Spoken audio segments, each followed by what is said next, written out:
Mr. Chairman, we are live. Okay, thank you. Thank you. Welcome, everyone.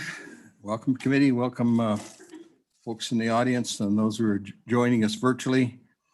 And we'll call the meeting to order, and our first order of business is to take roll. Representative Andrew. Here. Representative Brown. Here. Representative Connolly. Here.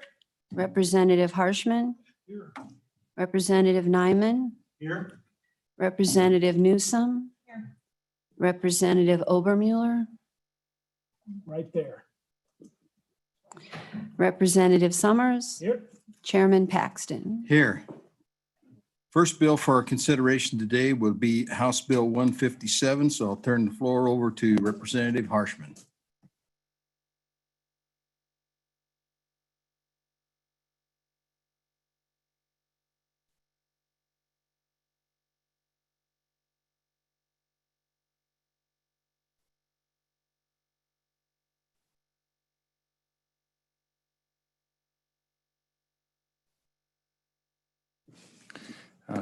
Thank you, Mr. Chairman and members of the committee and bringing House Bill 157. Really, I think this pandemic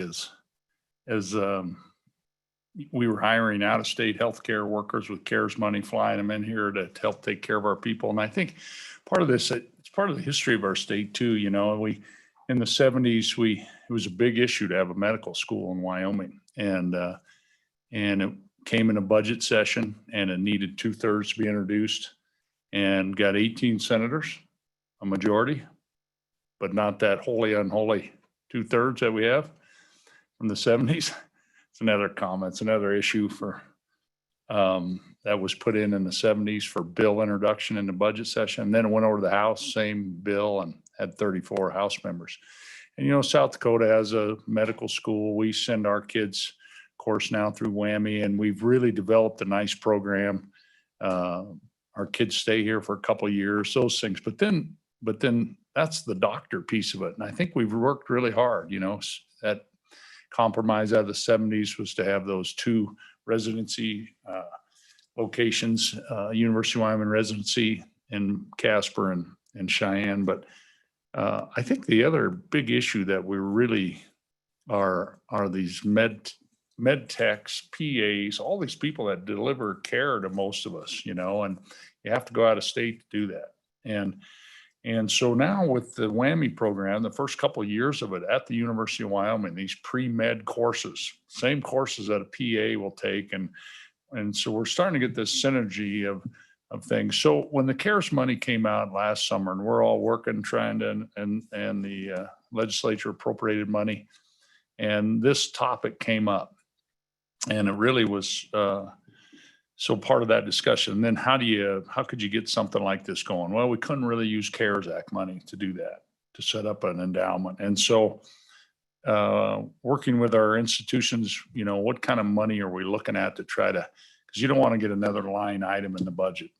You know, none of us are trying to have one of those deals, a couple million a year that goes on and on. And so really that's the idea behind this, Mr. Chairman. And so I'll just run through the bill. I think I can run through it pretty quickly. And then I can talk about the finances at the end. Mr. Chairman, if you know, the title is Healthcare Professional Endowment, Creating an Inviolate Healthcare Endowment Fund, investment of the monies, and the distribution of the monies. It sets up a board we'll talk about, and then payback provisions and work requirements and all those things are in the bill. So, Mr. Chairman and committee, if you'll go to page 2 of the bill, you can see the short title, the Wyoming Frontline Healthcare Education Funding Act, the definitions. The first one is the board, and that is really spelled out on page 5. I'll go through that. Cost of attendance is a standard definition in our titles already. The department refers to the Department of Education. Eligible institutions, UW and community colleges on page 3.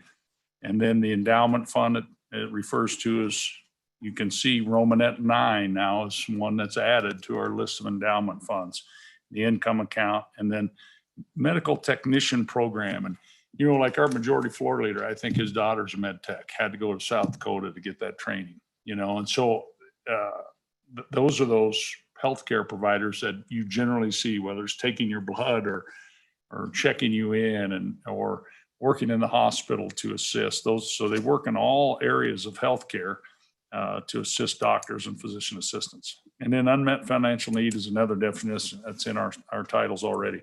Okay, the bottom of page 3, 2116-1703. The endowment fund and the income count are created and the expenditure purposes are spelled out here. So flipping over to page 4, in paragraph A sets up the endowment. This is boilerplate language out of all of our endowment funds, so I won't spend a lot of time unless you want to visit some more about it.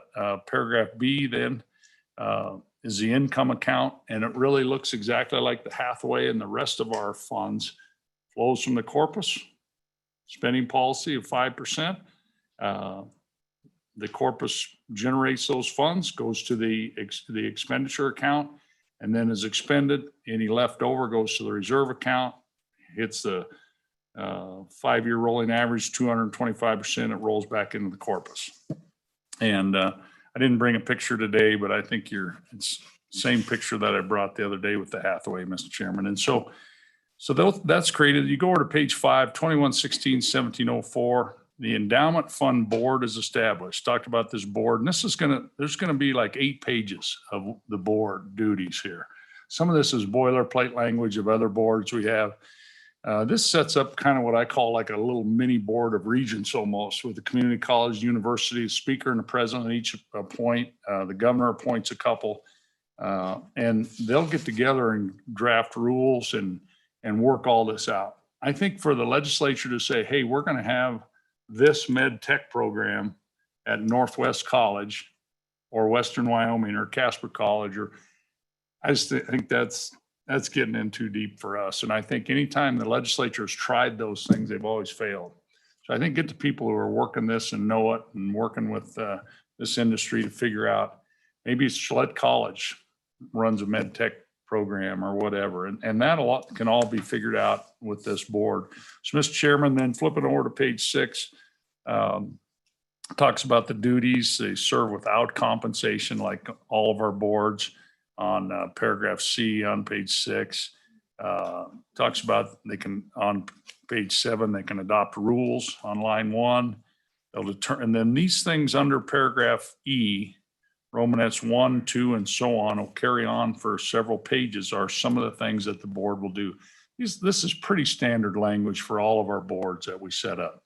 Talks about the allocation. It sets up requirements for payment and repayment for students that receive any of these grants. And then flipping over to page 8, terms of repayment for the physician assistant program, the allied healthcare workers, those kind of things. So it goes through page 8, page 9, distributing, talks, it is spelled out on page 9, starting on line 7, really 3 key areas to focus on. You know, and I talked with our Madam Chairwoman of Labor Health about this too. And I think she's got some ideas to kind of improve this as well and give flexibility to the board in the future. And if this bill's successful today, we'll probably bring those on general file in front of the body when we explain the bill. But that paragraph A is really the physician assistants. Paragraph B is BA in nursing. And then paragraph C is this med tech program. In talking with the institutions, it's really probably about 20 PAs in the program, probably a dozen bachelor nurse candidates, and then probably about 20 med techs. Mr. Chairman, flipping over to page 10, more duties of this board. Page 11, the same, about annual reporting from the board. Going to the bottom, again, how the money's expended, the goals that we just talked about on the previous page for those 3 areas is on line 20, page 11. Flipping over again, page 12, more duties, kind of the board spelling out those 3 programs. Romanet 2 on line 13, page 12. They'll work on rules for this, but this is a last dollars in type thing. So students will have to do FAFSA and all those kind of things. That Romanet 3, I think, is important to support a geographically dispersed. This isn't going to all be in Laramie or Cheyenne or Casper. right? Or Rock Springs or Gillette, and look around the state. And it talks about that to get efficiencies and carries over on page 13, but efficiencies isn't the sole basis of support. We know that. And we practice that in other areas in Wyoming. Okay, Mr. Chairman, and then 21-16-1705 on page 13 talks about student support agreements and the payments. And so paragraph A, these are last dollars in. The student has to apply for the FAFSA, has to fill that out and apply for all those federal dollars, and then actively engage in practice in Wyoming. This is a standard repayment. We have this in the WWAMI. We have it in all of our WICHE programs, except for veterinarians. I think there's a bill out there. Don't know where that's at, but, and then flipping over to page 14, if that work requirement, those things aren't met, talks about repayment terms. Those will all be in board rules. Talks about how payment goes to these eligible institutions, our community colleges and the university. I'm just trying to hit the highlights for you, Mr. Chairman. And I think page 15, the top page 15, the last paragraph there in this, all of these things will be accounted for separately so the legislature can see that. When the Appropriations Committee works on biennial budgets, they'll see this line item on where the expenditures have gone to each institution. Okay. 21-16-1706, establishment and support of these medical education programs, talks about from instructors to materials to equipment, and really, and you can follow through on that. Talks about on page 16 the use of them for these Wyoming frontline healthcare workers, and expended only for these programs on Romanet 3, page 16. Okay, 21-16-1707, and then again the Community College Commission it talks about will cooperate with the board and Department of Health, university, and all this training, and the programs again sets out just duties of the board. Flipping over to page 17, 94204 goes into Title 9 now with these permanent funds. You can see on lines 12 through 19, paragraph 9 is added, the Wyoming Frontline Healthcare Education Endowment Fund. So these become constitutionally protected funds, being able to invest it in a certain way to maximize payment. Flipping over, Mr. Chairman, existing language on page 18, and you can see on lines 9 and 10, the frontline language is added to these permanent funds. Investment earnings on a reserve account. This is a paragraph T on line 15 is added to existing language for the reserve account for this program. Page 19, members of the committee over paragraph U. This is the reserve account, sets up the reserve account for this program and how the earnings will flow in excess of the spending policy to the reserve account. Paragraph W, this is standard language, again, with all of these endowments, the flow back from the reserve, if you're underneath the 5% spending policy, spells that out. It's pretty standard language. Flip it over to page 20. Talks about the spending policy on paragraph Y is set at 5% on line 16. And then powers and duties of the commission 21-18-202. You'll remember a couple of years ago when the baccalaureate degrees, you can see that language on line 10, and also adds these certificates of degrees that would be in this healthcare education programs under this act. So that's new language added to existing. And then it talks some more duties of the commission, right? And most of that is to add this in with the current language. Okay, Mr. Chairman, so I've flipped over now. I'm on page 22. Section 5 is the appropriation. And you can see on page 23, 55 million from the LSRA was go into this permanent account. 5 million would go into the reserve account to fill that up right away. So the total is 60. Mr. Chairman, if you could, if members could flip over to the fiscal note. And I'd like to just go through that. I think it's important to kind of think about how we're going to use our money as we move forward. And so you can see, members, the fiscal note right at the very top contains an appropriation for 55 million from the LSRA to the Frontline Healthcare Endowment Fund.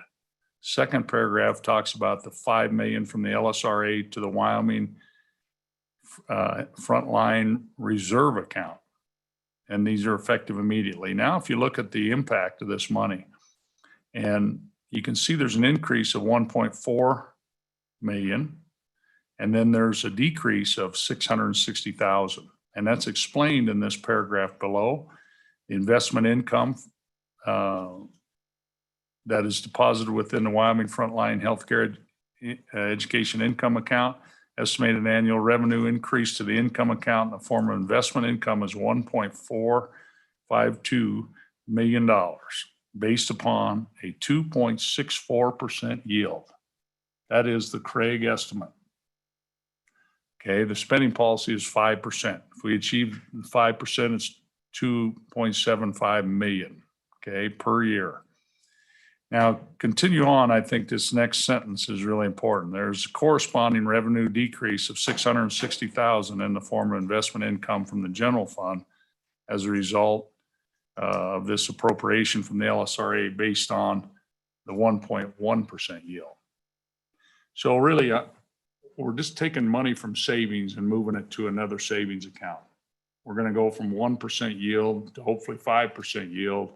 We're going to build to really institute a program where we train our Wyoming kids to stay here in our Wyoming institutions and communities to provide these services.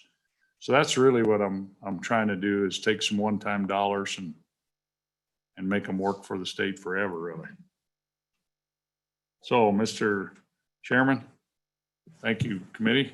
Stand for any questions. Open it up to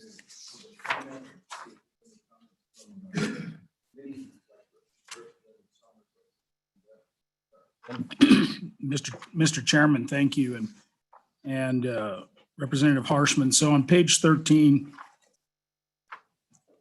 it says we're going to do this by board rules, actively engaged in healthcare practice for a period of to be determined by board rules. It seems to me like other places we've done that in statute rather than board rule, because this kind of leaves it wide open. It could be 2 months, it could be 1 month, it could be 2 years. So why did you choose not to tighten this up throughout this section? Go ahead, Mr. Representative Chairman, Mr. Representative Summers. Yeah, and I think that's a prerogative of this committee and the legislature.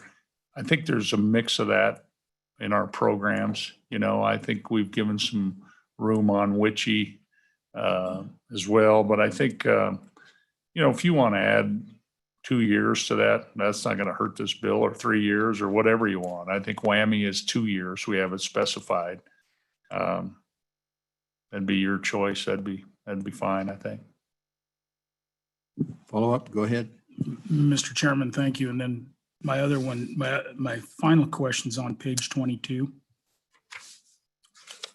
And you went by section 3, where that uses interfund loans. So Right. explain why you did that. Yes, and that's pretty standard language, Mr. Chairman. Go Sorry, ahead. Mr. Chairman, Representative Summers, and that's really standard language. And I appreciate you asking that question so we can talk about it. And that's really in all of our programs, whether it's the Hathaway, K-12 funding. And really that's why we want to keep about 500 million in the LSRA for all of this interfund movement of funds, because the bills of state government sometimes go out at different times than the revenue comes in. And so this is classic. Now, most states, they borrow for this. They have short-term borrowing. Wyoming's been really fortunate. We've set up cash accounts to loan ourselves money back and forth for cash flow. So thank you for that question. Yeah. Representative Brown? Thank you, Mr. Chairman. Mr. Chairman. I guess my question goes into page 11 and page 12, and it's the amount of the lofty goals that we've set about setting this up for physician's assistants, nursing and medical technicians. So there's going to be two questions here. First one is why those particular three? And a follow-up to that is really if these were that important right now, I would think that the community colleges and the university would be setting up these programs as is. Is there a reason why these are called out and those lofty goals? Representative Harshman. Thank you, Mr. Chairman. Good question. I think, the good Madam Chairwoman of Labor Health and I have had discussions about this too. And I think she's got some ideas to kind of, probably am too prescriptive on that. And I think her ideas are and she's got the amendments ready. We've looked it all over, but I think the idea is really to have this board work with workforce services also to see, because 30 years from now it might change, might be a totally different,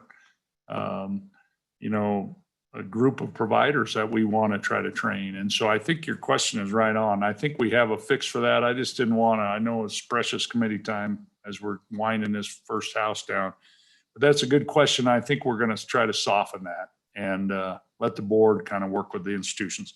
The second was why aren't they already doing it? Yeah, and I think it comes down to dollars and really discretion or we've set up a lot of programs in these institutions. We do a little hands off, but we say, hey, you're going to have petroleum engineering, or you're going to, you can have baccalaureate programs, whatever it might be. And so I think we're going to have to allow these programs, I think at some level. We just don't have that set up right now, or they'd have to come ask for them. But I guess my point is, I think this is a real need. And I think our workforce services shows that. And I think just our whole recruiting of these type of jobs. And so currently we'd have to put them on the witchy train, send them out of state, build somebody else's institutions and hope they come back. Right. And I'd like to kind of start incubating some of that in our state. And I think it's time to do that as we kind of change our economy and grow and those kind of things. So long answer to a short question. Follow up. Mr. Chairman, I guess a follow up to that, how you just stated that you would prefer to grow it here. What type of work went into working with the university and the community colleges on the development of this? What kind of level of interest are they seeing in this? And are we going to accomplish what you're looking to do if there is or if there is not the type of interest that these colleges are looking for? Go ahead. Mr. Chairman, thank you for the question. It really started last spring and early summer in June when we're in the middle of the pandemic, and work with both the chairman, Madam Chairwoman of the commission, president, vice president at that time, the acting president, and there was this worked with both on this idea. And really some of these numbers and those kind of things come from that input. So thank you. So I have Representative Newsom. thank you, Mr. Chairman. I have a question about the whole premise of this bill. So I'm in favor of this sort of thing, but I'm wondering why it could not why we have to create a new board and why we have to create a new thing, or can it just fall in an expansion of the nursing program, of the WIN program? Can it be housed there? I'm not so familiar with the Wyoming Investment in Nursing Program, but I'm assuming they have a board. I'm assuming they have a trust fund of some description. And I'm wondering why we can't include these particular areas of study into that program without creating this new board. I sat on the Efficiency Commission, and one of the things that we looked at was all of our boards. And can we consolidate some of those things? So it seems here we're creating a new thing that possibly already exists, and with a little bit of expansion would get to your goal. Thank you. Representative Harshman. Mr. Chairman, and thank you for the question. I think it would really require us, I guess the expansion piece, I don't know about the WIN and the board piece. I don't know the answer to that. And I think the community colleges can answer that question. I think about having the board and the university and the community colleges work together part of it, that's what a lot of people say in the state. Why don't we have a board of regents? Why don't we coordinate better? And I think we've seen a lot of progress, but I think the other way would be to expand some other board, or we pick where these programs are going to be. And I've seen those attempts over the years to establish this program in this community. There's none of them established. I mean, it's got to be a deal where Wyoming works together and figures out the best way to do it. So that's why I took more of a legislative, set up the board, let the experts work on it, and we'll monitor it. And so that was it. And I think there'll be other people that'll come behind me can answer that question better, Representative Newsom, on the expansion piece. Other questions from the committee? Yes, Representative Nyman. Thank you, Mr. Chairman.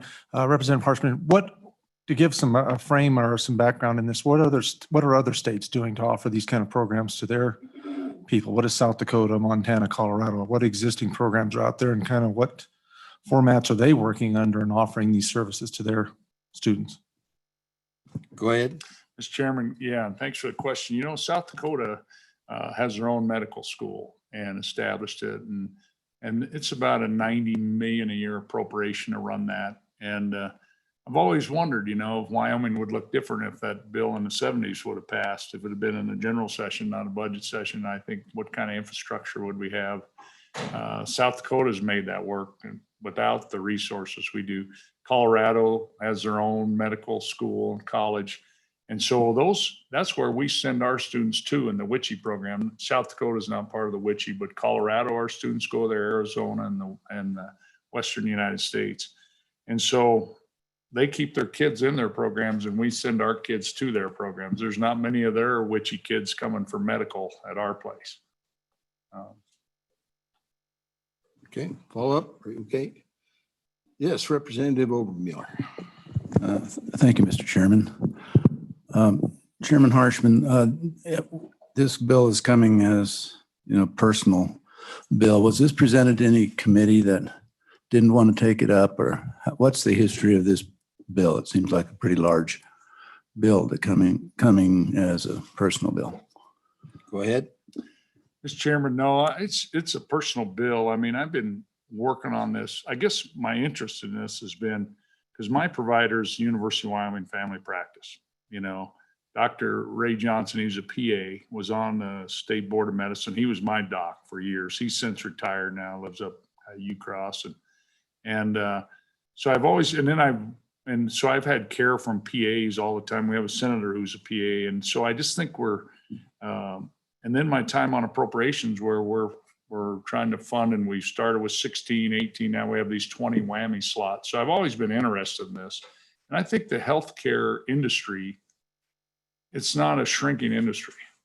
I mean, it's going to be a part of Wyoming, I think. And I've always wanted to try to, so I've brought bills, not with the endowment model, but to try to set up different programs over the years. And then when this pandemic hit, that's when I engaged in these conversations about could we use some CARES money to set this up, because we were flying in, as you know, healthcare providers to serve our state, and couldn't use the CARES money. Maybe we can use CARES 3 down the road, and I think we'll learn more in May if that's possible, and that's an easy switch. But yeah, so it's been something I've worked on for a lot of years, really. Go ahead. The assignment of this topic to the Education Committee as opposed to the Health and Labor, I believe the WICHE program is looked at there, or can you tell me where the WICHE program and all those things with the university program, what committee has actually been handling those topics in the past? Go ahead. Mr. Chairman, as you know, the speaker assigns bills. So I think, and Speaker Bartle, probably looks at workloads and how, and I know in my time in that job, I sent bills all over when there's a couple committees right now have no bills. Some are full. So I think, and I think the education piece of it with community colleges and university is part of it too. So, but ask Speaker Bartle that question. I think he'd give you the answer. Okay. Representative Brown. Thank you, Mr. Chairman.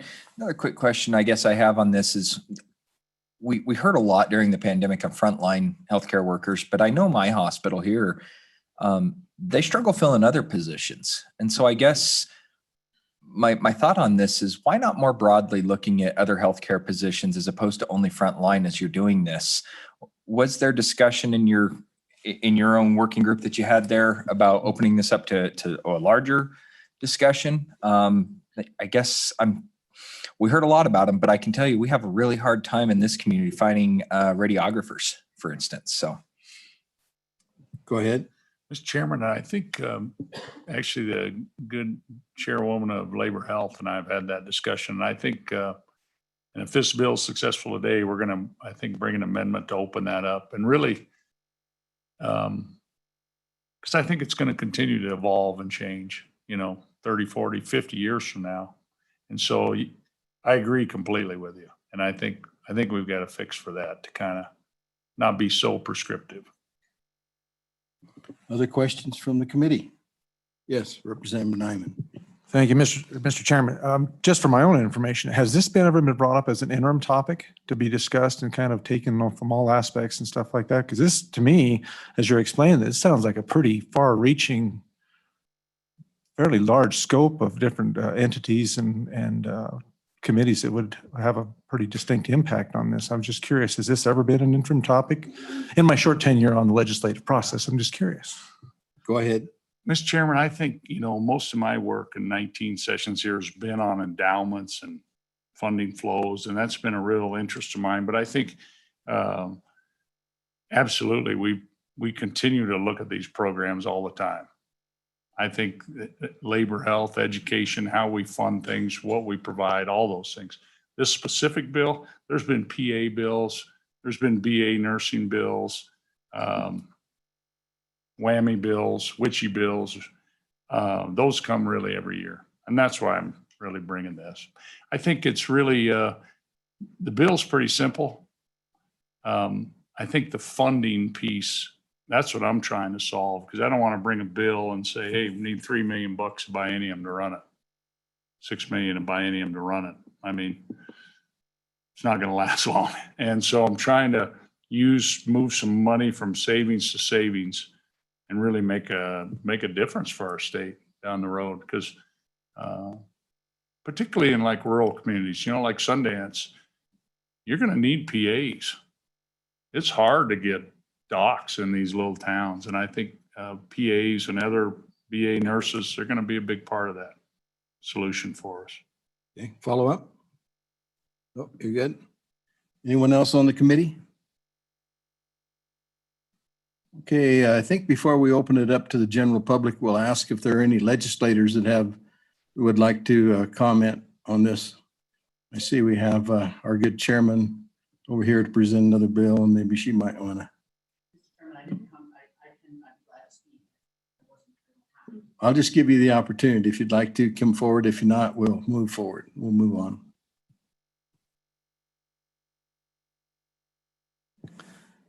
Thank you, Mr. Chairman. Committee, just briefly, and I won't even bring up the bill. That's how brief I'll be. 2 years ago on the Labor Committee, one of our topics that we wanted to discuss, really we try to discuss regularly, is provision of healthcare providers. And so we did start 2 years ago, and I'll circle back to that. Got a little bit of a ways, but as you know, we have a lot of other topics on our plate as well. And then of course, last year with COVID, all bets were off. But so when Representative Harshman brought around this bill, I said, boy, that fits really well with what we were trying to do 2 years on the Labor Committee. And what we did 2 years ago, and this is the genesis of what amendment you'll see on the Committee of the Whole or whenever we bring it. We asked for presentations by community college, by the university, and by Department of Workforce Services on the areas where we produce, if I can make it sound like an object, produce healthcare providers in the state, where we have to get them from out of the states, and then Workforce Services they gave us a big, I think it was 30 or 40 pages report going through all the different occupational codes of different kinds of healthcare providers. So occupational therapists, PAs, X-ray technicians, lab technicians, psychotherapists, the whole deal. And what they really were doing was, what we wanted was sort of a gap analysis. How many people are working in those fields now? How many people do we expect to need in 5 years, in 20 years? And what my goal at the time was, can we figure out where we have the greatest need for workers and find out which ones do we have programs for in-state, which areas do we have to send them out of state, and how can we close the gap between what we produce, what we have, and what we need. And that what was a little bit frustrating is that the 7 separate community colleges, the university, didn't really put all of their data together, and Workforce Services and those people didn't really put it all together either. But the amendment that Representative Harshman and I have kind of worked on is to actually insert in that language where it directs this board to look at PAs, nurses, and lab techs, because I had the exact same question. Well, why those 3? I mean, maybe it's something else. We have a big need, say, for physical therapists, and they have to go out of state, that kind of thing. My idea on the amendment is for this board to consult with Workforce Services on that kind of identification of gaps and really direct on a regular, flexible basis the scholarship money and that kind of thing toward the areas where the gaps have been identified. So that's what we're looking at doing. I think that would be really a great follow-on on what we really started to try to do in labor and have been trying to do. But, it's difficult to get your arms around these topics, certainly as a citizen legislature doing a lot of other topics. So, Mr. Chairman, that's all I have to say about that. Okay, thank you. All right, I think what I'd like to do is open it up to anyone who may have traveled that are in the room that may be in favor of let's start with being in favor of and remember, brevity is appreciated. We have 2 more bills we'd like to work today. So if you have a comment, please come forward, introduce yourself, tell us who you represent.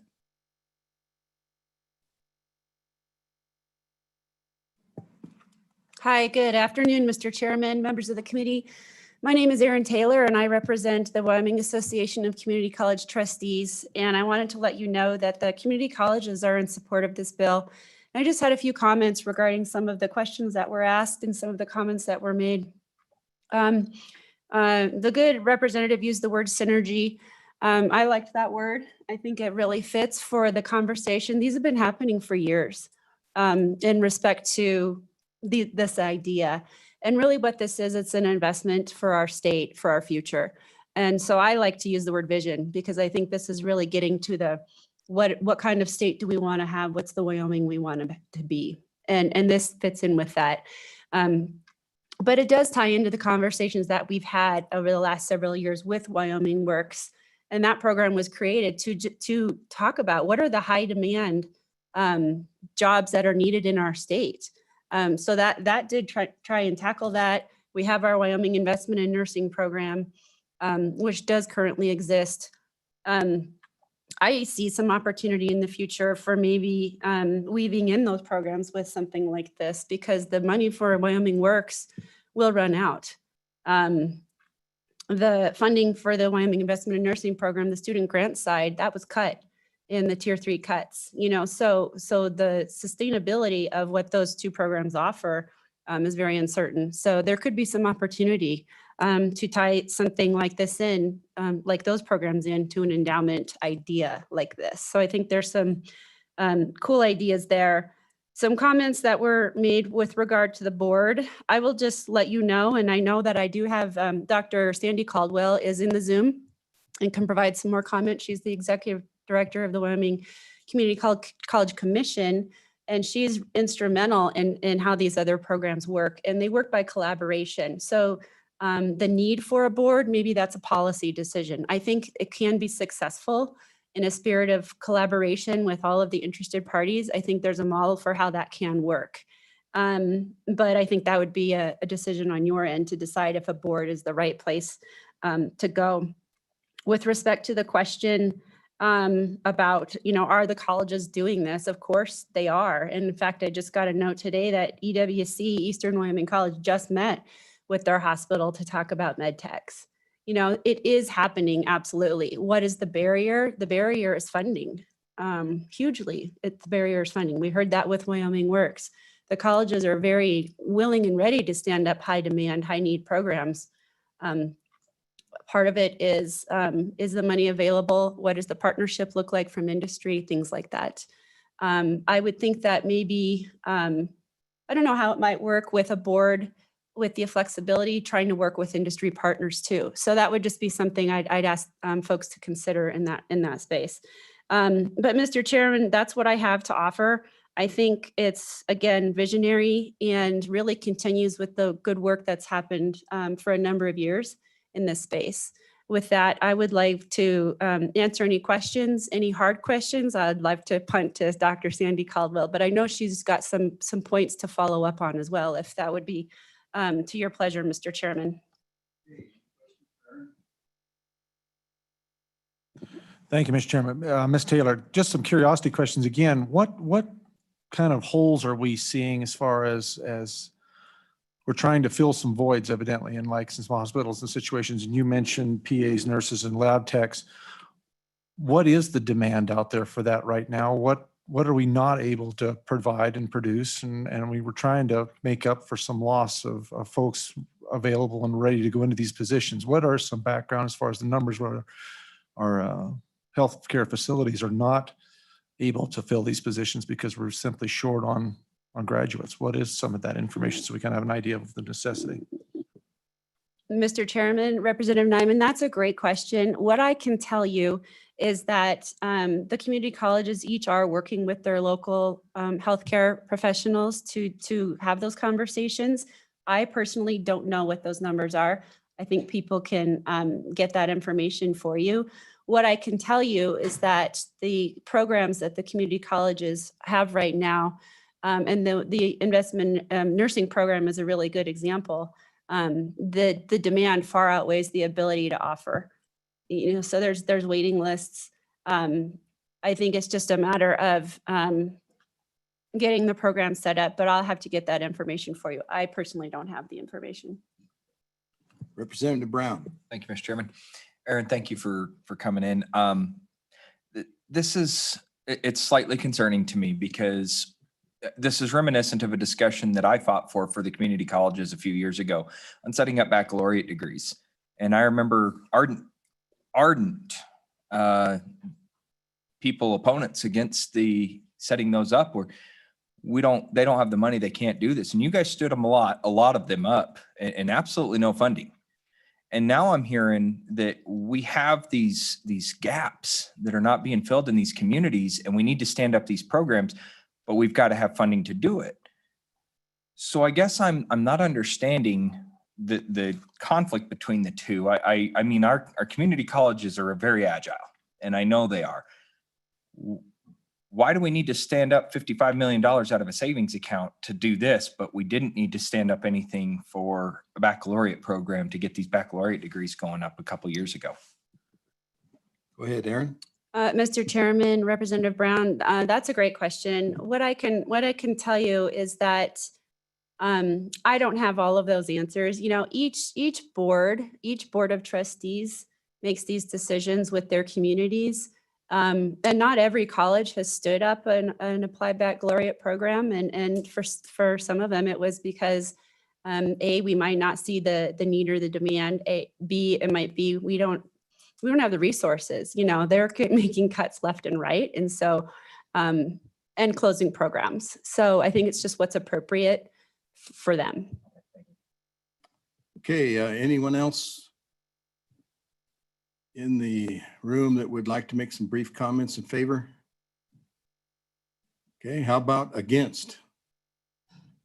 All right, I think we'll go to the Zoom. And do we have anyone from the State Department of Education or other agencies available?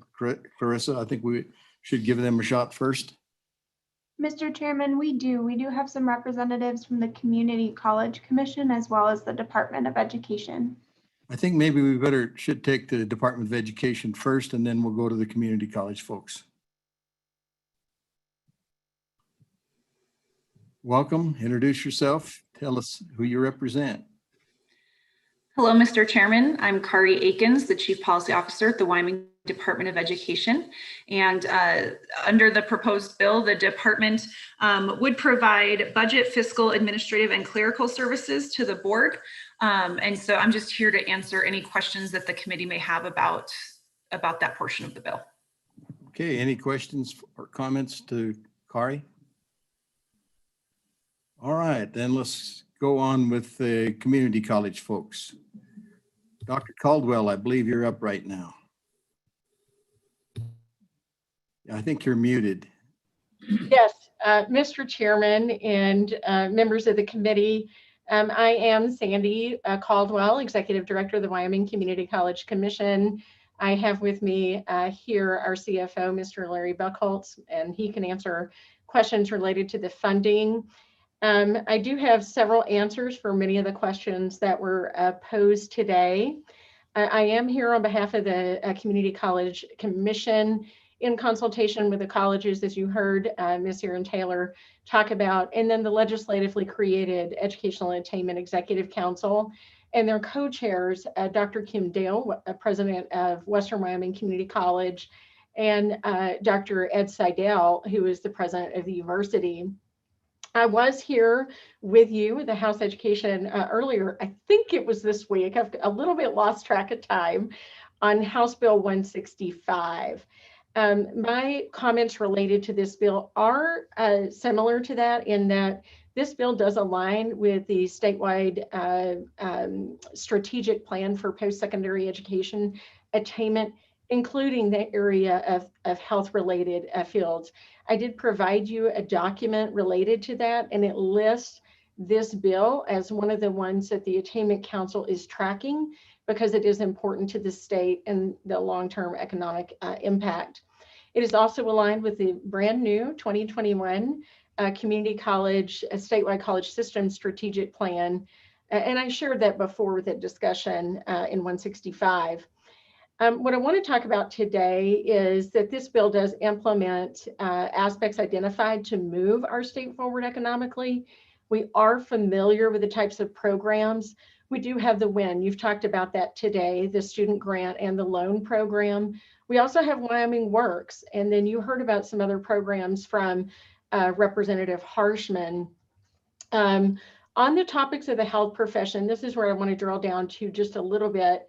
I want to mention that this bill does directly address a couple of items that I wanted to bring to your attention, and that is need in the state. You heard that from Representative Harshman, you heard that from Representative Wilson, and even before COVID-19, healthcare and adequate staffing for healthcare are critical infrastructure for the health and well-being of our state. Being a resident of Sublette County, I can tell you that I feel that very directly.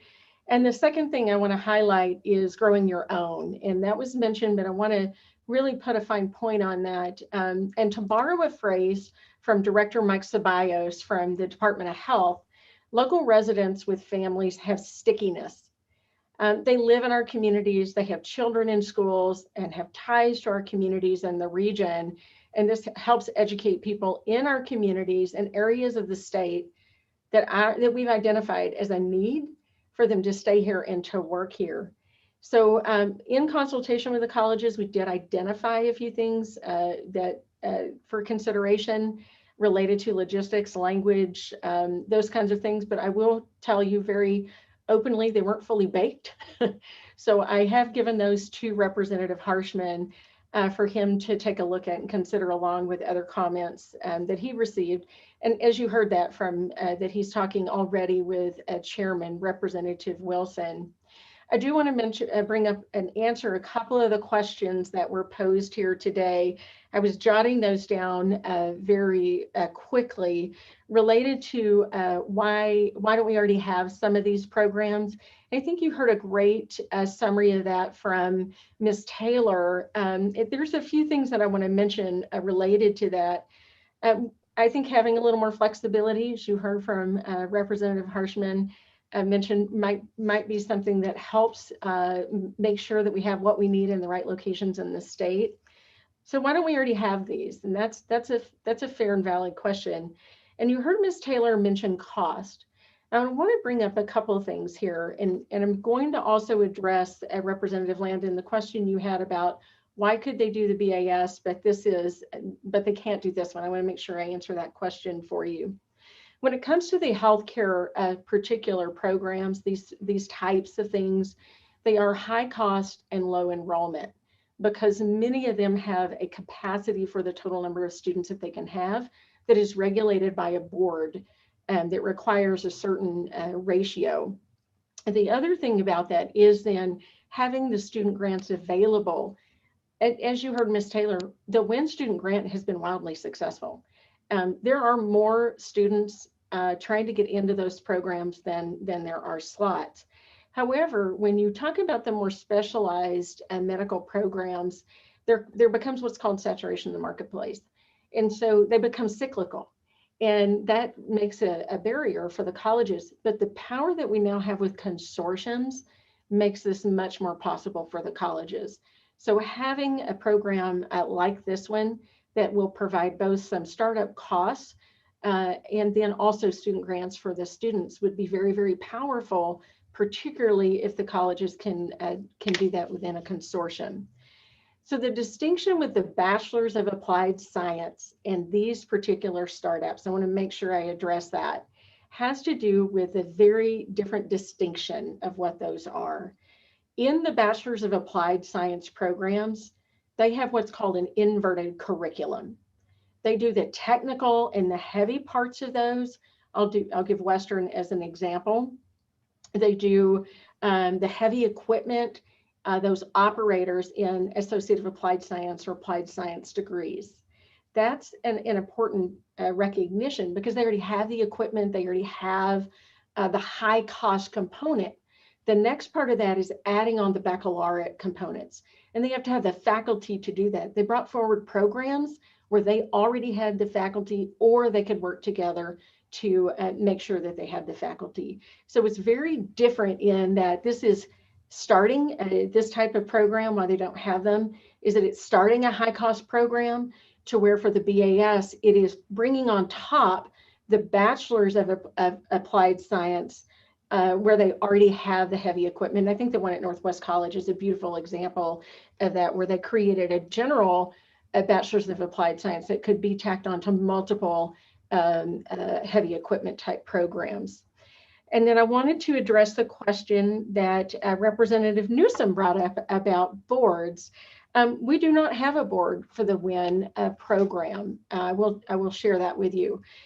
We also don't have a board for Wyoming Works. And I want to bring this one up because we were able to move very quickly and enact that.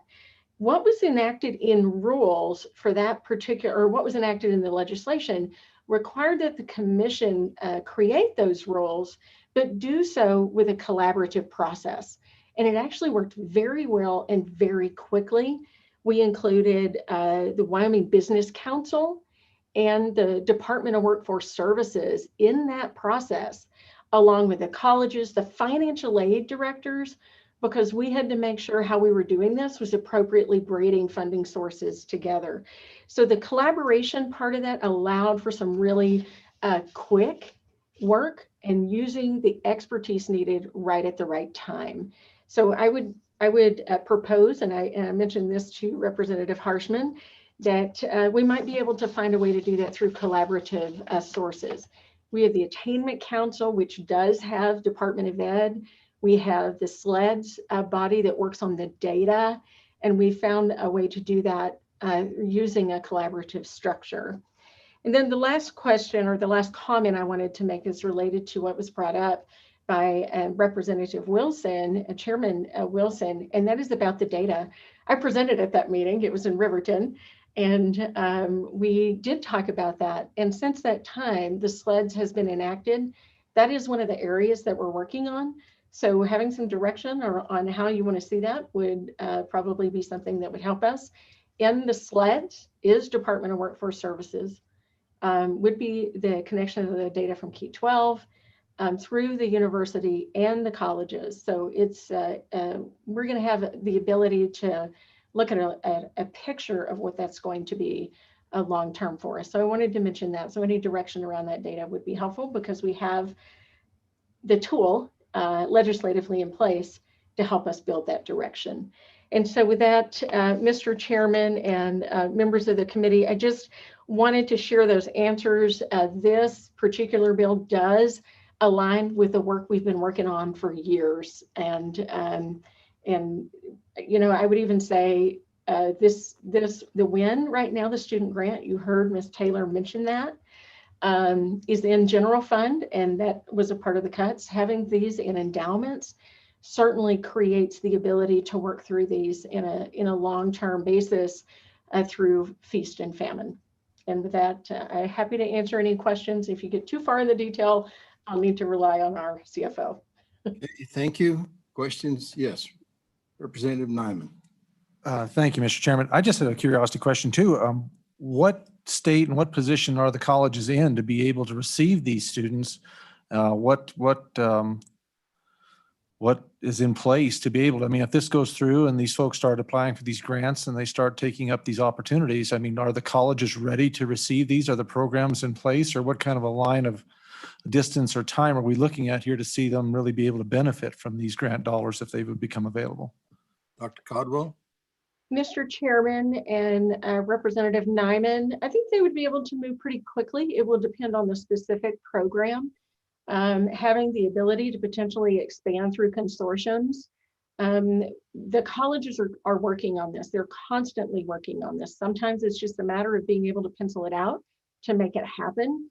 So some programs they would need to develop, but in other areas, they have a blueprint, and in other areas, they may be able to expand rather quickly through the use of a consortium approach. Follow up. We okay? Anyone else from the committee?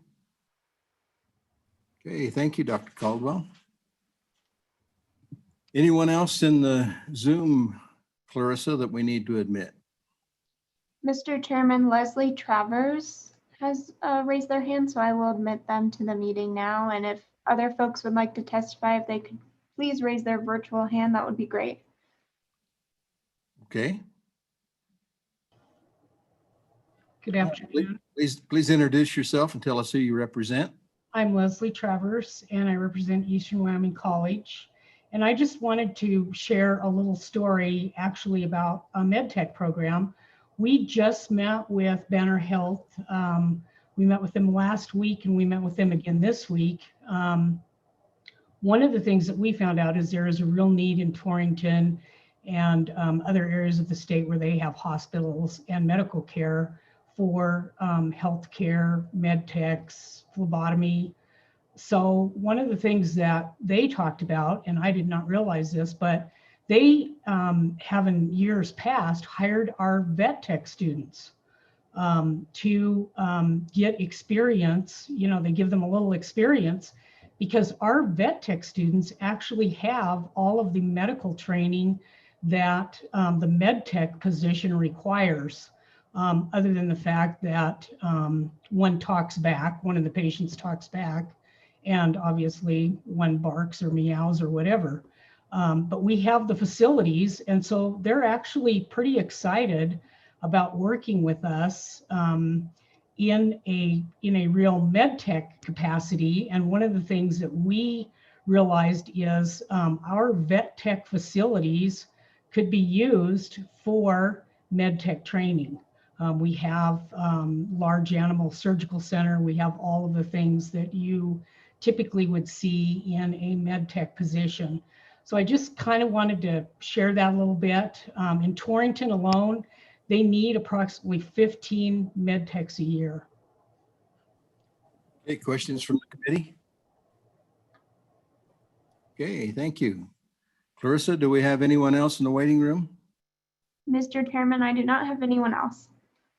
Okay, any further comments from anyone in the room? Okay, we'll end public comment there. What's your pleasure? Moved by Representative Summers and seconded by somebody down here, Representative Conley. Okay, folks. Comments, questions? Go ahead. So, Mr. Chairman, I'm going to offer one amendment, which is, it's going to be a horrible amendment to probably the bringer of the bill. But it's probably the only way I can support it, and that is to strip all the money out of it. And let him take it to the floor and have that conversation about whether we want to put this amount of money at this time in this particular, so whenever you're ready for amendments, that will be an amendment that I'll have. I think we're ready. So, Mr. Chairman, I'd go to page 23 and lines 1, strip out, basically you'll strip out all of lines 1 through 10, which are the 2 appropriations on page 23. Okay, it's been moved and seconded. You heard the motion. Mr. Chairman? Yes, go ahead. Yeah, before we vote, Mr. Chairman, on and against the amendment, it really does gut the bill. I mean, this here sets up a program that meets 2 of our needs in term. First is educational attainment, where we've been working very hard on understanding it and addressing it, and the recognition that we really need to up our game in terms of post-secondary educational attainment. And then this is really targeted to an absolute need that we have in our state. I mean, I was able to pull up quickly what our need is in terms of physicians. It is phenomenal. There's an expectation that we will have a need for 30% of our physician workforce by 2025. One of the ways that we're attempting to address it is by expanding for advanced practice nurses as well as PAs. We did that in another bill. This bill right here, gets those individuals started along that pipeline, if not already finished, for a real workforce need that we have. We also understand that we have a greater healthcare professional ratio in Wyoming to patient than elsewhere in the nation. We need to and can do better. And so this bill absolutely addresses it, and it needs the funding to do it. So on and against. Okay, other comments on the amendment? Yes, Representative Nyman. Mr. Chairman, yeah, and as I've listened, I mean, I don't deal in healthcare. I can understand the whole vet care thing because it's kind of my field of expertise. But I guess my question is, if this is so high in demand as the good representative just spoke about, I don't understand why this has not been a focus previously. I mean, knowing that there's that much demand and that much desire for these positions, I would have think colleges would have made a way to basically mine that wealth and to take that advantage of those opportunities out there that are obviously our healthcare needs. And so I guess I'm struggling to try to understand why this hasn't been a focus as far as our college is concerned, realizing that there is a demand out there and move to take advantage of that demand. Because unless I'm wrong, I mean, aren't they a for-profit entity? I mean, colleges don't want to make money on tuitions or anything like that. Okay, well then I'm wrong. I guess I always worked and put money together to try to go to school and gave it to the college. I mean, and they took it and then I left with an education. It was a trade kind of thing. So but I guess I don't understand why this hasn't been more aggressively pursued based on just the testimony of how desperate the need is for these positions and why they haven't previously built to this and tried to take advantage of all this market out there that's desperately needing to be filled. So, Representative Harshman. Thank you, Mr. Chairman, and I appreciate the amendment. I think on the amendment, on the funding of it, as I told you, I think working on this over the last year really was hoping to use CARES money. And, there's ops to money. The LSRA is going to grow by 200 million on July 1st, 180, 200 million. And so I don't know. And then I thought maybe I'd do the tranche system, if investment returns over 5%, grab a little of that. So there's a lot of ways to fund this. I just think, whatever we do, we're going to have that debate on the floor. So I think, that's that piece of it. And I won't, on the comments on, I think it's about 19,000. It's per student Yeah, if you were a college student in Wyoming, you were heavily subsidized. And so we have a really amazing system. So, but it is about cost. And, you know, we've done this before. We set up programs. Well, we instituted the petroleum engineering at the University of Wyoming. That program was dropped. So we've done that before and we put our money behind it. So I'm going to vote no, but I kind of see how this train is headed. I can feel the choo-choo. And, but I think we'll have that debate on the floor. And really, I think with this CARES 4, there might even be another opportunity to do some of that. So in the future. Representative Brown, I believe you were next. Thank you, Mr. Chairman. I'll be an eye on this, and mainly because I just pulled up our fiscal profile that was sent out to us this morning. We passed this with the appropriation. It goes to the floor and passes committee of the whole with the appropriation. Let's say it does that. That takes us to 1.1 billion and takes us actually underneath that mark. And this is, some could argue this is a need. I can certainly see that, but I also see this as a want in certain cases too. We're spending savings and we just have this fallback on coming back to the LISRA. We're just going to spend out of the LISRA. We're just going to spend out of the LISRA. And while I recognize, I actually think probably the only point that I agree with on this is we're taking it from a 1% yield to a 5% yield. Well, let's just do that with the LISRA then. I don't think we need to put this in an endowment that's dedicated solely for frontline healthcare workers. I'm on and for the amendment. Other comments on the amendment? Sensing you're ready to vote. All in favor of the amendment signify by saying aye. Aye. All opposed, no? No. Looks like the ayes have it. You can have a division if you'd like. All those in favor of the motion, please raise your hand. 1, 2, 5. Okay. That make you happy? No, but now you know, right? Okay. All right. Back on the bill. Question on the bill. Roll call vote. Diane, if you want to take roll, please. Okay, could I have one quick clarification? So you want to delete lines 1 through 10 on page 23? Is that your amendment? That was the amendment. Okay. Yep. He can clarify that afterwards too, if you All need right. to. Okay. Representative Andrew? Aye. Representative Brown? No.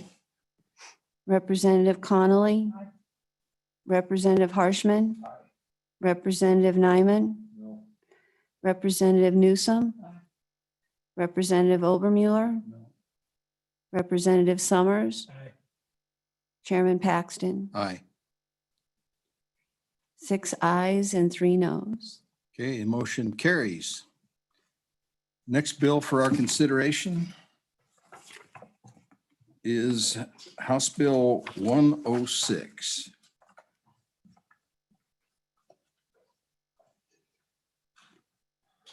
Chairman Wilson. Here I am again, Mr. Chairman. Thank you all and appreciate putting on the schedule. I will try really hard to find the line between being concise and explaining something that's kind of new because, you know, this has been a year for new things.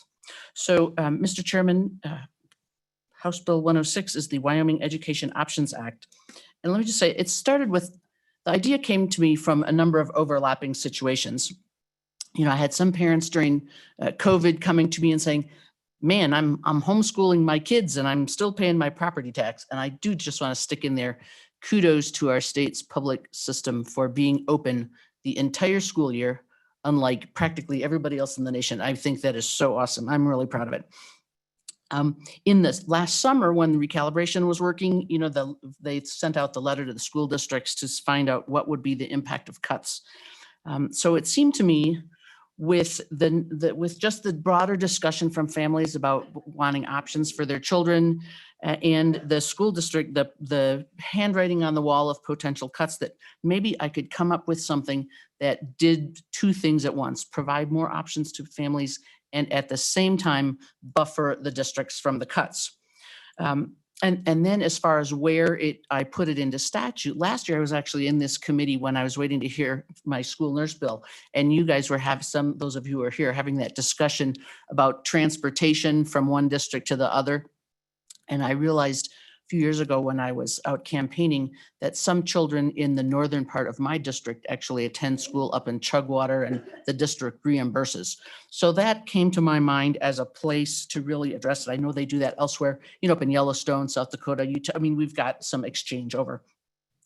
And then there was a US Supreme Court decision last summer that kind of opened up school choice to private schools. So putting that all together, and as I say, I'm trying to kind of speed up a little bit. We know that not every kid fits in the same box. I mean, whether you have your own children or you taught children, or maybe you were that child, right? There's kids who just maybe, the building thing isn't theirs, or you've got rural kids who spend an hour each way on the bus.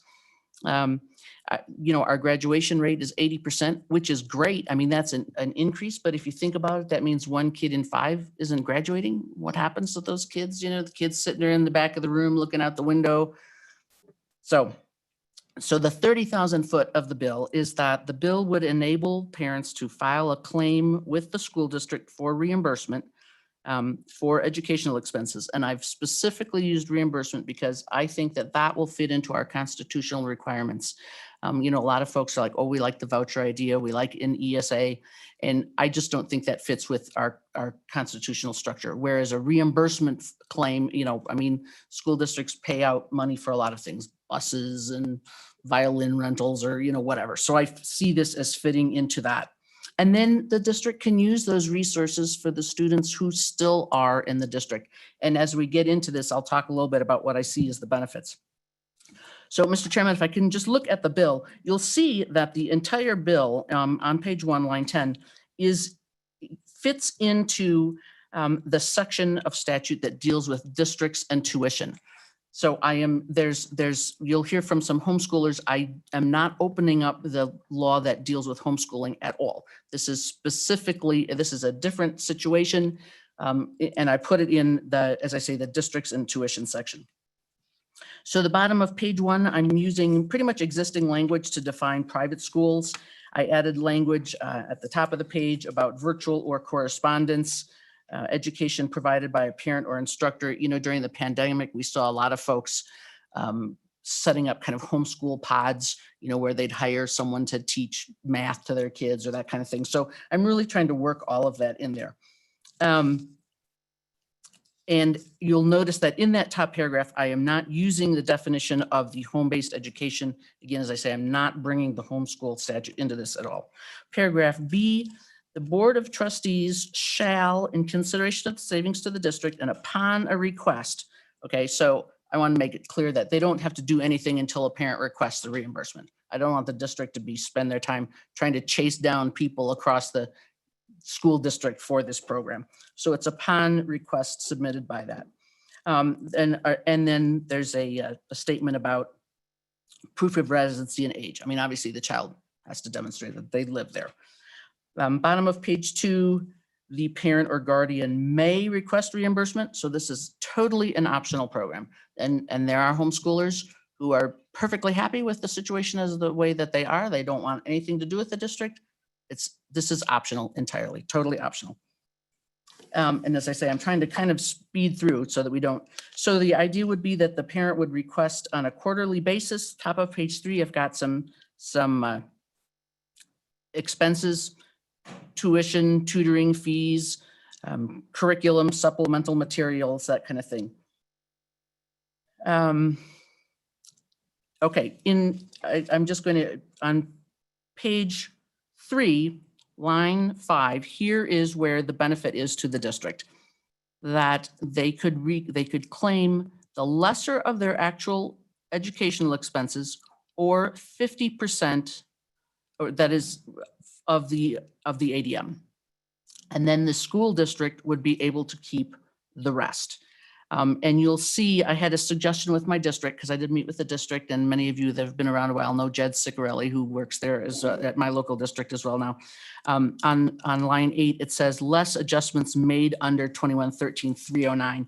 that's the part of statute that has the funding for transportation, special ed, the extra staff compensation and that kind of thing. So they suggested that that be set out as not part of the 50% because that's something that is really kind of a fixed cost for the overhead. So I've deleted it in there.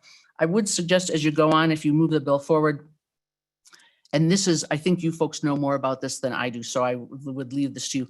I had some questions about the impact of this on rural districts, and that's really not my area of expertise. I do understand that rural districts have maybe a little bit of a different cost structure, higher fixed costs. So if you wanted to insert there after the language on line 6 after program, maybe something along the lines of, or 30% for small school districts. And I did see that in our House Bill 173 that we're dealing with now, there's a language in there about small districts as fewer than 243. I couldn't find that in statute, and I don't know if it is, but I leave that up to you guys. Okay, excuse me. Bottom of page 3, we talk about a form established by the department. And that was put in there just as some suggestion by some folks who are interested in school options. They didn't want all the districts to have to come up with their own form. They thought that would be kind of a pain. And so they suggested that the department would make a form once and that would be there. There's also a lines 15 and 16, an idea about having a database of previously expenses that had been previously approved. That was just thrown in there based on some experience from people that have done not this exactly. It was more of a ESA type thing in other states. And they're like, it'd be nice to have a list. I don't care. That's all. Okay. Top of, let's see. Page 4, the itemized list. Then I have some exclusions. Can't put in uniforms. Paragraph 4 on line 16 shall not include tuition paid to attend any school which receives funding. Now, be honest, this paragraph, I just put in it the suggestion of my district. It's not my area of expertise. They seem to have some concern about St. Stephen's School, whether there's state funding going there. That's not my area of expertise, or whether we put state funding to, the program at Canton Guernsey. I leave that up to you guys because I don't really know how that works. And I will also say, and it's because I don't mention, let me just see if I'm leaving out. Sorry, I'm trying to go fast enough to, I would hate to leave something out. I have said in here,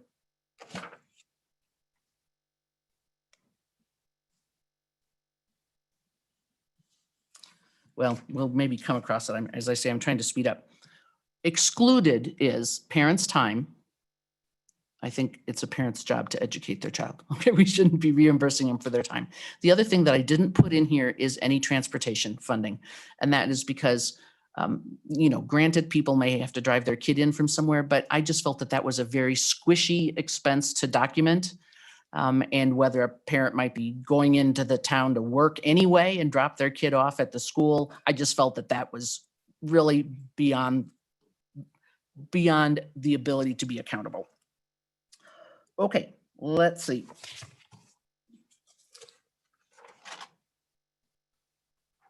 Okay, bottom of page 4. I really want to point this out because there has been some angst on this. It says, bottom of page 4, line 22, that shall certify compliance with 214102B. Okay, first of all, what 214102B is that is in our homeschooling statute that the curriculum, which homeschoolers, and so remember, the person could be a homeschooler or a private school from this, but we ask them to show what their curriculum is specifically so that the district knows the child is not truant. I mean, that's the entire rationale for our homeschooling statute, that the district knows the child is not truant. And then on top of page 5, it shows that it meets basic academic educational program. That is defined already in statute. I have that here in front of me if you want to know what it is, but that we have that defined already. And I just want to point out that language about certifying compliance picks up at the bottom of page 3, where it says requests for reimbursement under this subsection. Okay, so the parent is the requester, okay? So when they turn in a curriculum, just to notify the school district that they want to participate in this, the fact that they're turning in the curriculum that meets this basic education, which is existing statute for that. Basically, when they sign their name, they're saying, we comply. Okay, so it's the parent who does that. It's not the school district. At the top of page 5, I really tried to walk the line here between having good options for parents and not putting undue burden on the school district. So the language here on the top of page 5 said that it shall be presumed to meet the requirements. Right now it says unless demonstrated otherwise. I know there's some folks that would like to get the unless demonstrated language out, but in other words, I don't want, and I visualize it being a nice lady in the basement of some administrative building. I mean, I don't know, I'm sure it's all kinds of people, but I don't want to have somebody down there having to look at the list and think that now they've got to Google the textbook and see, does it have enough math in it? I mean, if you provide a list and a person looks at it and it's got, spelling lists, spelling books, math books, a receipt from the music store for a violin, I think you can presume. I don't want them to have to spend a lot of time on this. And I would also say, if you come back to this on page 5, line 5, after the words about school district, I would suggest, and again, there's some concern from some homeschoolers that that the regulation or the requirements in this might flow over even to people who don't opt in. And so without opening up the homeschool statute, I would suggest a belt and suspenders, and in fact, 2 rolls of duct tape here to say that a parent who submits curriculum solely for the purpose of complying with 21-4-102B shall not be considered a participant in the Wyoming Education Outstanding Act. Just to be very clear that gets that wording in without having to open up the homeschool statute, which I thought was a really good thing. Paragraph D, parents intending to request shall notify the school district. And I put that in because I remember when I was teaching school, it was really annoying when you'd get set up, you'd make your book list, you'd put your kids out in the chairs where you wanted them all. And then like day 2 of the school year, some more kids would show up. I mean, I just found that really annoying. So I want to have them notify ahead. And let me just pause here, Mr. Chairman, to consider what I think the benefits to the district are. By notifying ahead, and you'd have even more benefit if you notified them in March, but nobody decides that far ahead, right? And that's not realistic. So I can see maybe some reduction in expenses for things like paper workbooks, maybe that you buy at the end. I think there could be a reduction in lunch costs, which I understand is not in the model. Let's say you had 5% of the kids take advantage of this. That's lunches you're not buying for that aren't in the model, in my understanding. That would be a real savings. I think there could be some savings in transportation, especially, you got these rural kids that have to spend an hour on the bus each way. If you didn't have to run all of those routes, especially where there's maybe only one kid on that route. I mean, the bus goes by my house, and sometimes there's only like 2 kids on the whole bus, and I only live 3 miles from town. So maybe there would be a savings there. I think the more savings, so that would be a small savings, not huge.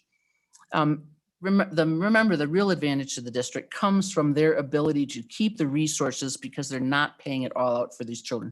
So the resources on the kids who stay in the district.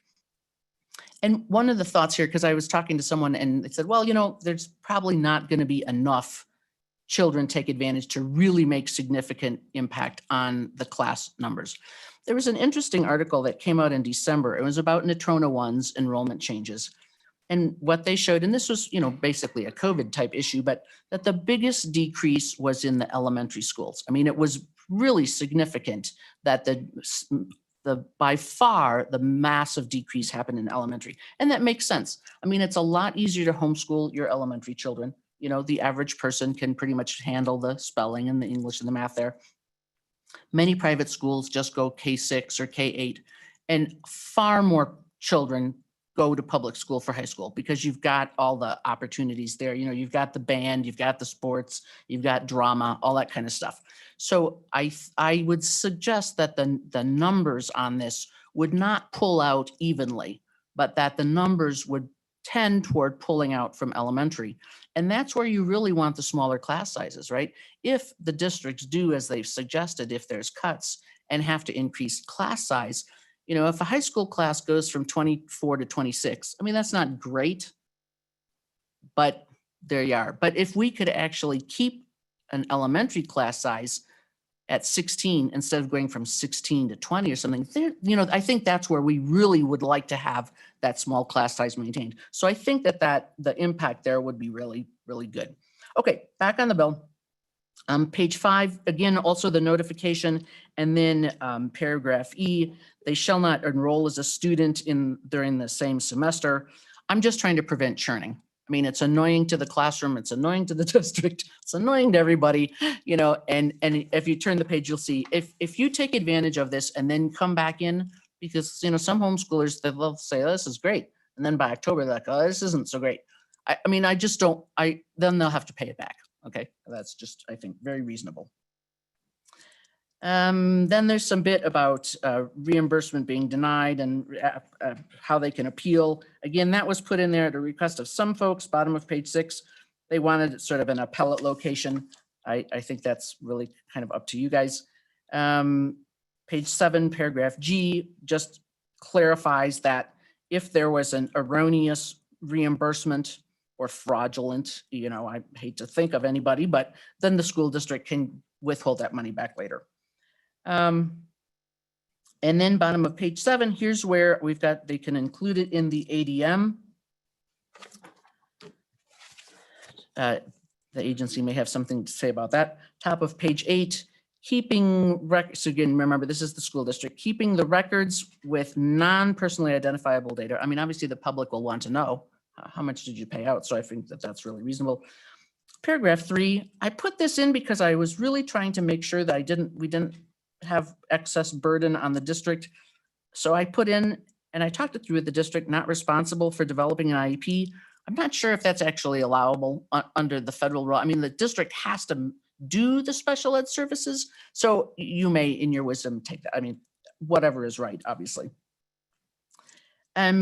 Paragraph 4, report how many there are. And then, of course, that kind of fits under the ADM. And then paragraph J, shall report to joint education. So in other words, my vision is that once a year, you guys will get a report and they'll say, hey, this is how many people took advantage of it.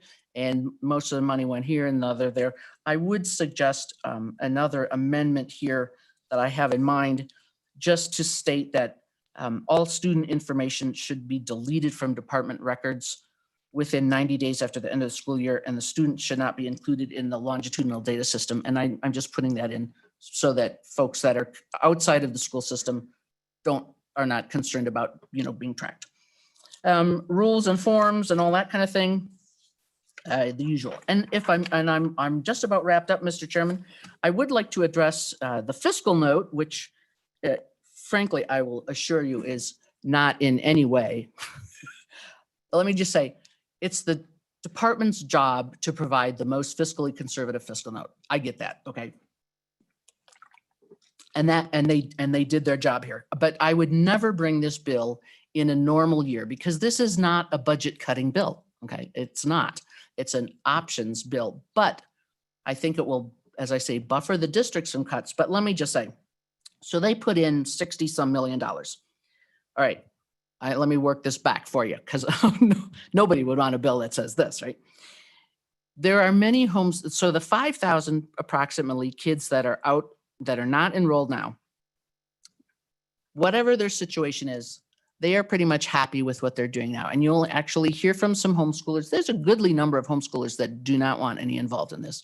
I would be amazed if more than 20% of that number took advantage of this. Okay. So call it 1,000 kids. Kids who are already in public school now, they're already under the ADM. So we don't need to, nothing will change for them.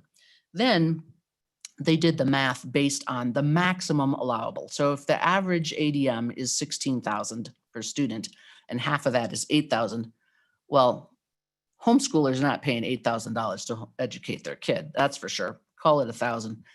And then doing some research on private schools' websites, most private schools in the state charge about $5,000 a year. So at half and half, that's $3,000 per student. Okay. So that would be $3 million a year, not 60 something, so it could be 6 million a biennium. That's my guess. The other thing then you have, if you've got in your packet, an administrative impact. Now I will have to admit, and I don't know if department is here. I did talk to them afterwards. My first look at that was kind of wild hysteria. To be honest, how many of us have seen agency administrative impact like that? I'm like, I think you guys are getting a little carried away. That's just my take, okay? I don't personally visualize needing a whole FTE to run this one. All I'm really asking them to do is create a form and then send out the ADM money and give a report. That's as it may. They did explain a little bit more to my satisfaction, the accountability that goes into sending out the ADM money, which obviously is not my, I'm the labor health person, okay, not this.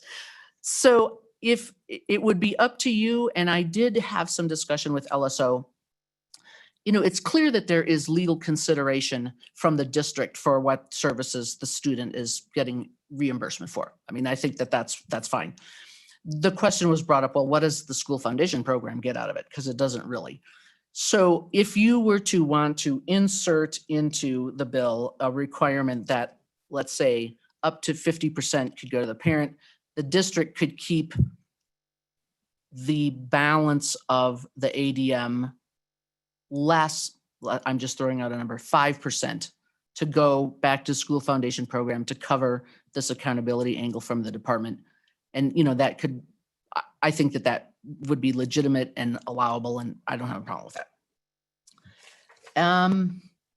So that is mainly, I'm just going to cover a couple of questions and issues before people bring it up. I want to make sure everybody's got time. There's a lot of parents that would really appreciate an opportunity to receive some of this funding. Some homeschoolers, to be honest, don't want the bill. They're worried about regulation, but I think, it's an optional program. Don't apply for it if you don't want to. I will say one thing that really strikes me is, some families send their children to private school or homeschool now, clearly, but to homeschool, you really need to have one parent at home. Okay. I found some information about, had to do with childcare services in Wyoming, but in about half the families, both parents work. So it's not an option for them. And the average household income in Wyoming is $64,000 a year. So a lot of those folks cannot afford the option. Options are often something that is not available to the bottom, I don't want to call them the bottom half, but people with less income. So this would really open it up to be more, I think, more fair. As far as private or monies being spent on private schools, I just want to really briefly address that. I looked at the programs up in Niobrara and Sheridan 1 and Sweetwater 2. Interestingly, those programs actually are very much private sector programs. The program in Niobrara 1, it's the K-12, they're changing their name to Stride. They actually sell their stock on New York Stock Exchange. Isn't that interesting? The program in Sheridan 1, it's a Acellus Academy, is set up by the International Academy of Science, which is a 501c3 organization.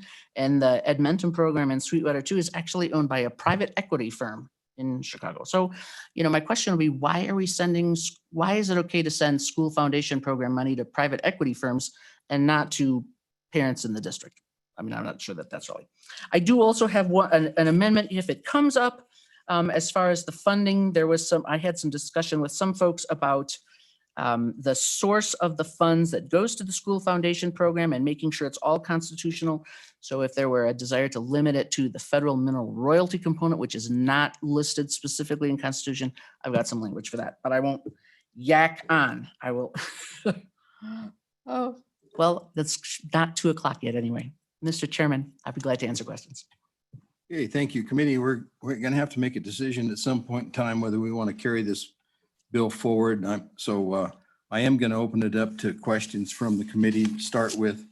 And if we get close to that 2:00 hour, we may want to make the decision to carry it over. But let's get started for now. And do we have any questions for Chairman Wilson at this point in time? I bet we probably do.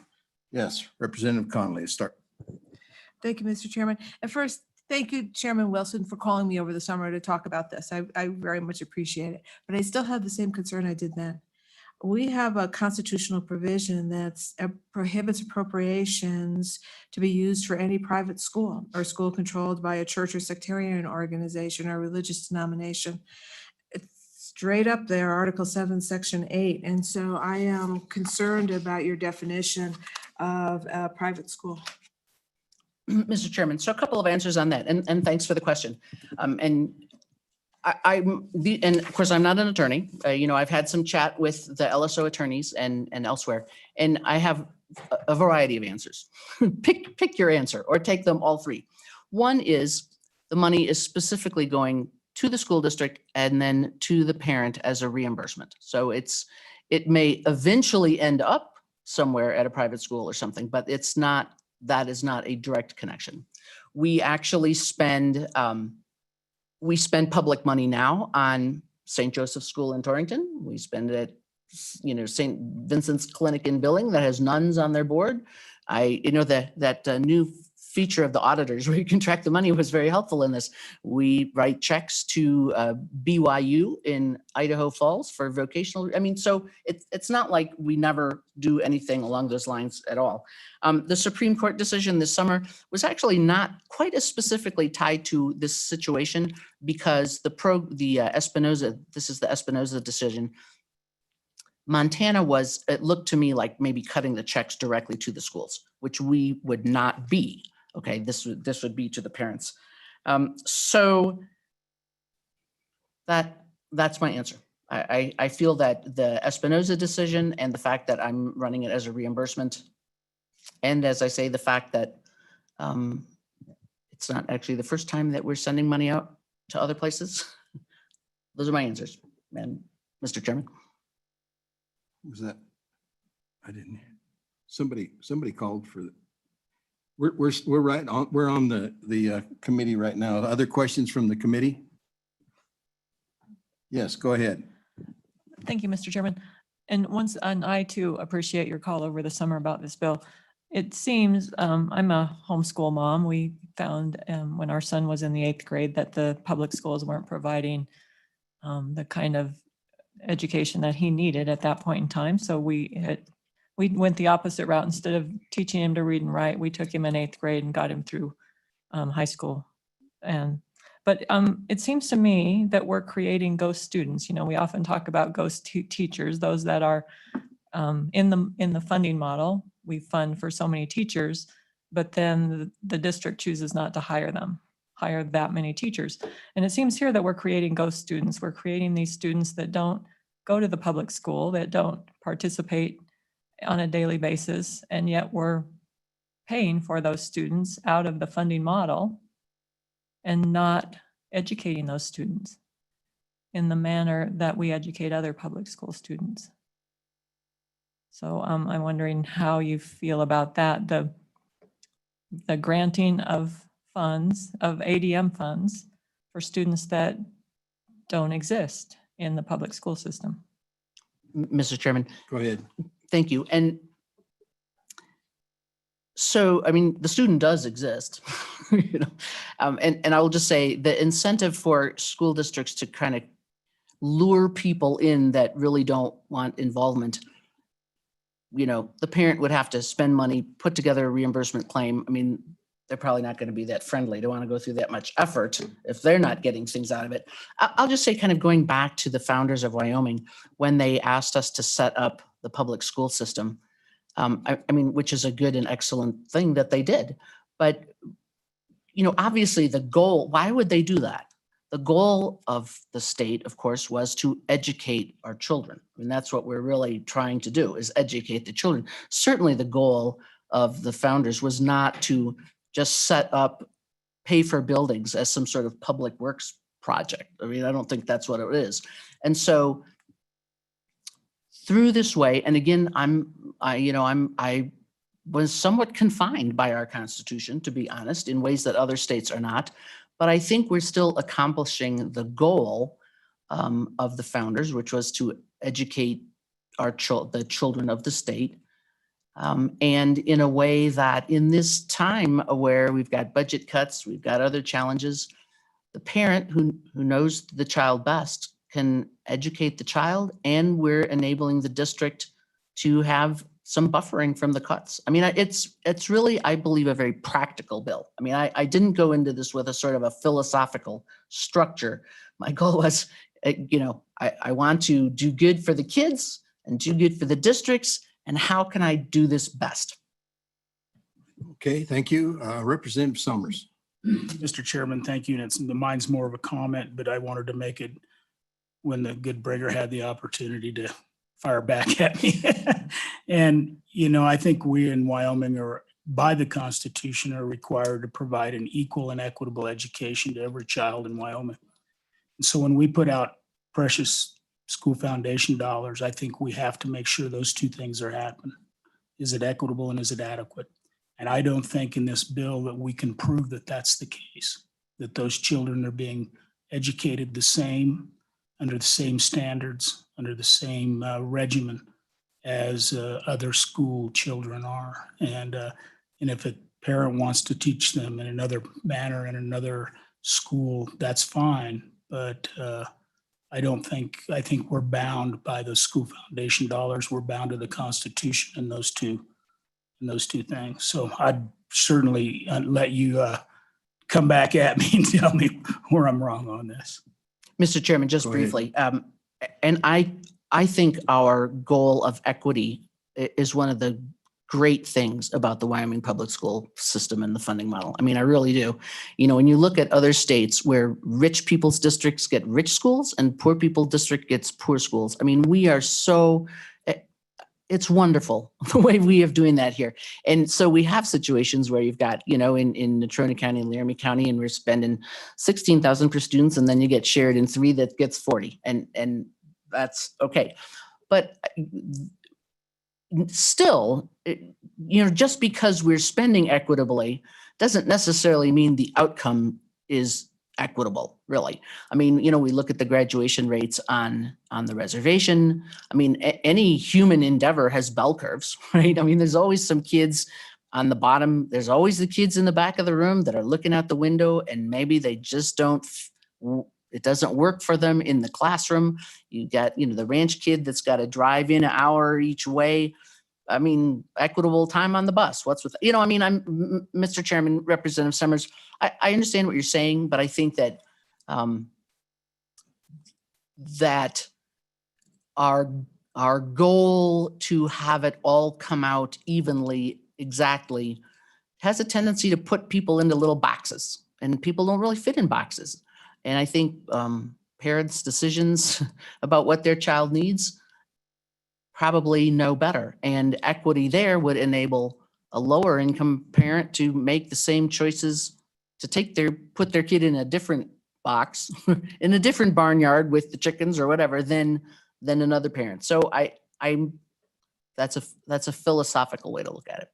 Chairman Wilson, I have just one of the questions I have for you. I've got a lot, but I'll try to in the interest of time to cut down. Do you have any idea how many special needs kids are being served in private schools? Mr. Chairman, I don't know specifically. I do know, so I did teach 8 years at a private school, and we did have some children, not severely handicapped, but children who had IEPs from the school district, and like the occupational therapist came to the school and served them. I would just think that in my experience with children in general and schools, and that the bell curve probably applies in a lot of places. I mean, I think you could see some very needy special needs type kids be pulled out. You could also see some very high end people do some. I mean, I really think I don't have numbers, and I don't know that it would be particularly different than the distribution in general. I just can't see that, private schools would be real anxious to admit a student that they knew would require extensive help and maybe out of district placement. I know it's not unusual for us to have to pay up to $250,000 a year for a special needs student.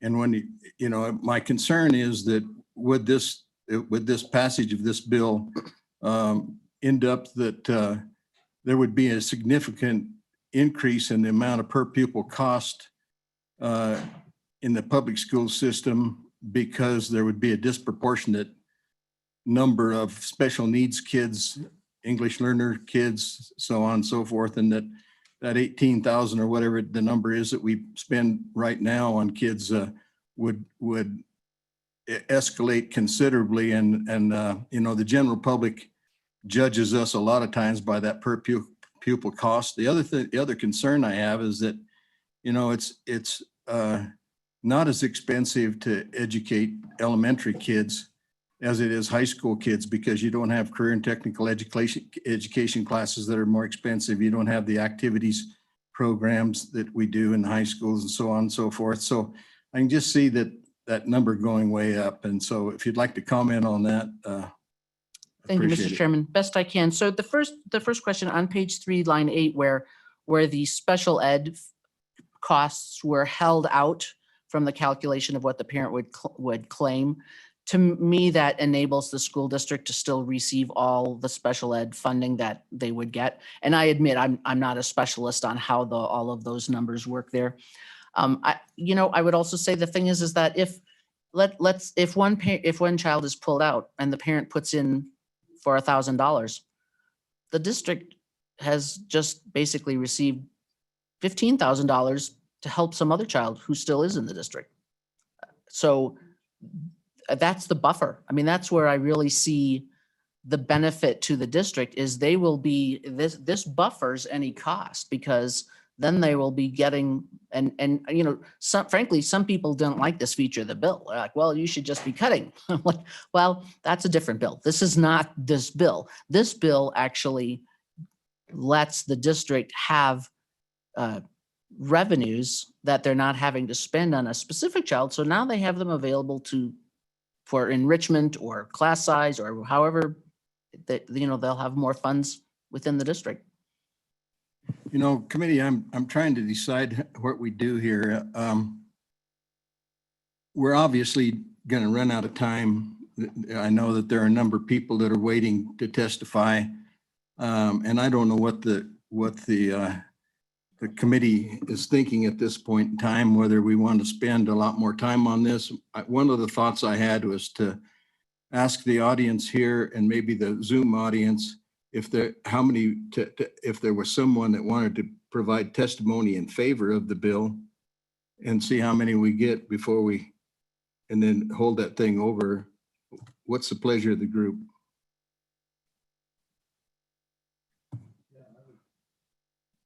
You think that would be something acceptable to? Is there anyone in the audience who would like to speak in favor of the bill? I think we'll start. We have a representative in the back. We usually always start with our representative. So Representative Jennings, if you'd come forward, please. Yeah, no. Thank you, Mr. Chairman, and I'll be very brief. I just rise in support of this bill. I think after looking at last year, things are different. It's a different day. So I think that the good sponsor has laid out a very good bill. I think there's some people here that are going to testify, that are going to bring some amendments, and I think probably make it an even better bill. I just think it's time we have to look at things like this. There's all kinds of, clearly we have a problem, and this may just be a little tiny part of that, but it may help. And so I rise in support. Thank you, Mr. Chairman and committee. Okay, thank you. Anyone else in the audience here in the room would like to speak in favor of it? Yes. Brief comments are appreciated.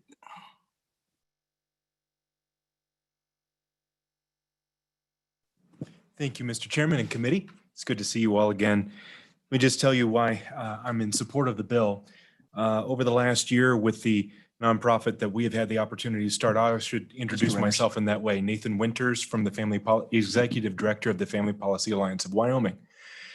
I've had the opportunity to essentially provide a synapse between state government and people that have had significant concerns across the state of Wyoming. And that has been a wonderful relationship we've developed between the governor's office, for instance, and various clergy and churches that have tried to navigate this COVID situation, and it's been very effective. I have received, in my office has received a lot of calls regarding education because of the family relationship that we are focused on as well. And the challenge with that has been for many of them who are just having a difficult time trying to navigate the current public school landscape while trying to navigate through COVID at the same time has been challenging. And so this particular bill opens a lot of options for students, for parents. It's been carefully worded to do just that. I do think that there is one place where an amendment would be especially helpful for some. It's on page 5, line 5 of the bill.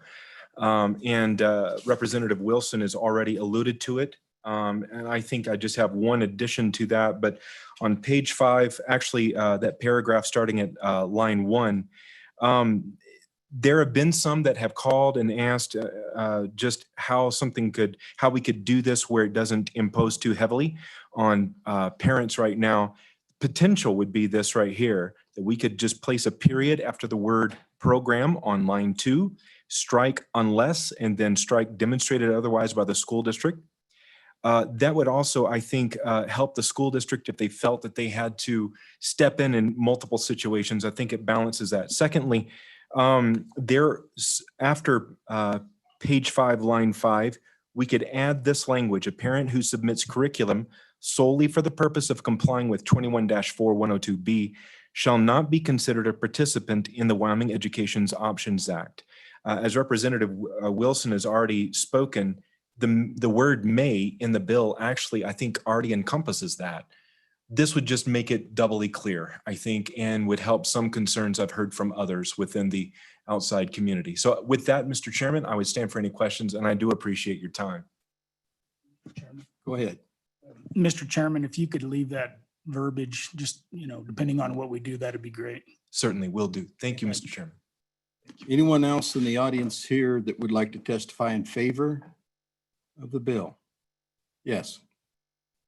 Come forward, identify yourself, tell us who you represent. Thank you, Mr. Chairman, members of the Honorable Committee. My name is Cassie Craven. I'm here today on behalf of the Wyoming Liberty Group, speaking on and in support of this bill.